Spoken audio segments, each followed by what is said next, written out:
आपको क्या लगता है जिस तरीके से बांग्लादेश में लोकतंत्र का अंत हुआ उसके पीछे क्या वजह रही होगी? क्या शेख हसीना की गलत नीतियां इसकी वजह है, या उसको गलत तरीके से डिक्टेटर बता के लोगों के सामने प्रेजेंट किया गया जिससे कि वहां की जो आवाम है वो भड़के सड़कों पर उतरे, या सिर्फ आरक्षण इसकी वजह होगी? और क्या भारत में भी बैठे कुछ लोग ये चाहते हैं कि बांग्लादेश जैसा माहौल भारत में हो? ये मैं ऐसे नहीं बोल रहा हूँ, इसके पीछे एक बहुत बड़ी वजह है। आप इस वीडियो में बने रहे, मैं आपको वो शेयर करूंगा और किस तरीके से हमारे देश के प्राइम मिनिस्टर को भी ये डिक्टेटर कहकर बुला रहे हैं और इसके पीछे की पूरी क्या वजह है, आप इस वीडियो को देख समझ जाएंगे। तो शुरू करते हैं आज की वीडियो। क्रीमिलेयर लागू हो, इस लड़ाई को मैं पिछले कई सालों से लड़ रहा हूँ। सड़क से लेकर सुप्रीम कोर्ट तक इस लड़ाई को लड़ा है ताकि इन जैसे वनवासी बच्चों को आरक्षण का पूरा फायदा मिल सके।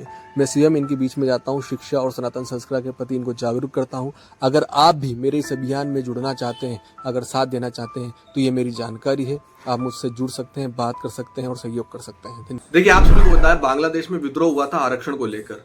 वहां के लोगों का कहना था कि जो स्वतंत्रता सेनानी है उनको 30% जो रिजर्वेशन दिया जाता है ये खत्म किया जाए। हालांकि ये रिजर्वेशन जिन्होंने बांग्लादेश की लड़ाई लड़ी थी उनके परिवारों के लिए दिया गया था, लेकिन वहाँ के जो लोग हैं वो कहे थे कि इनके ही बच्चे नौकरी में मिलते हैं, जो जनरल कैटेगरी के लोग हैं उनको नौकरी में आने का मौका नहीं मिलता है, तो इसलिए यहाँ पर इस तरीके की रिजर्वेशन को खत्म किया जाए। सुप्रीम कोर्ट ने 10 दिन पहले ये स्टेटमेंट दे दिया था कि रिजर्वेशन खत्म कर दिया जाएगा। बावजूद उसके लोग सड़कों पर उतरे, 3 लाख से भी ज्यादा लोग ढाका पहुंच गए। बांग्लादेश की जो संसद है उसको घेर लिया, प्राइम मिनिस्टर के हाउस को घेर लिया और लोग घर के अंदर किस तरीके से घुसे थे और किस तरीके से चीजों को लूटा गया था वो आप सभी को पता है। वहाँ की जो प्राइम मिनिस्टर है शेख हसीना अपनी बहन के साथ वहां से भागकर अपनी जान बचाती है।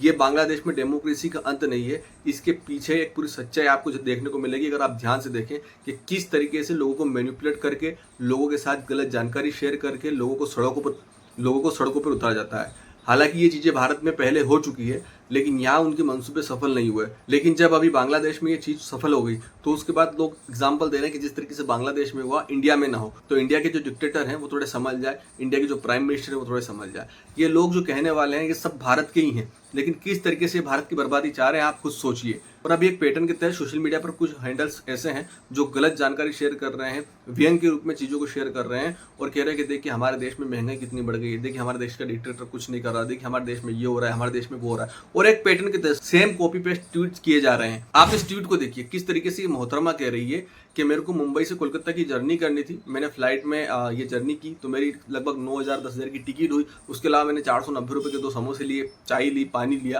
तो एयरपोर्ट पे इतनी महंगाई है देखिए। और मैं ये सब चीज़ें कहाँ से अफोर्ड करूँगी, मेरी सैलरी 17,000 रुपये है। तो पहली बात 17,000 सैलरी वाला व्यक्ति प्लेन से क्यों जाएगा, उसके लिए दूसरे बहुत सारे विकल्प हैं। लेकिन चलो ठीक है, इनका शौक हुआ, ये गए, बावजूद उसकी ये सारी चीज़ें शेयर कर रहे हैं और वो भी खुद की नहीं, लोगों की कॉपी पेस्ट की हुई चीज़। अब यही सेम ट्वीट बहुत सारे ट्विटर हैंडल ने कर रखा है, आप खुद देखिए। तो इस तरीके का पैटर्न चलाया जा रहा है। जब इनसे पूछा जा रहा है कि आप ऐसा क्यों कर रहे हैं, आप ट्रेन से जाइए, तो ये नीचे लिख रहे हैं कि ट्रेन में जाना सेफ नहीं है, ट्रेन के एक्सीडेंट बहुत हो रहे हैं। अब देखिए इंडिया में जो लगातार ट्रेन के एक्सीडेंट हो रहे हैं ये भी एक पैटर्न के तहत हो रहे हैं। एक कम्युनिटी के लोग, एक विचारधारा के लोग रेल की पटरी पर जाकर साइकिल रख रहे हैं, उसका वीडियो बना रहे हैं, बहुत सारे लोग सिक्के रख रहे हैं, बहुत सारी चीजें पटरी के ऊपर रखी जा रही है। पूरी सोची समझी साजिश के तहत ये सारी चीजें हो रही है। रोड एक्सीडेंट हो रहे हैं, ट्रेन एक्सीडेंट हो रहे हैं। आप खुद सोचिए, बाबा अमरनाथ की यात्रा करते वक्त, केदारनाथ जाते वक्त, वैष्णो देवी जाते वक्त कितनी ही खबरें हमको देखने को मिलती है। अमरनाथ जाते हुए यात्रियों की बस पलटी, वैष्णो देवी जाते हुए यात्रियों की बस पलटी। ये जो बस और गाड़ी पलटने की खबरें आती हैं ये सिर्फ हिंदू टेम्पल्स में जाने वाले लोगों के लिए क्यों आती है, बाकी अदर में क्यों नहीं आती?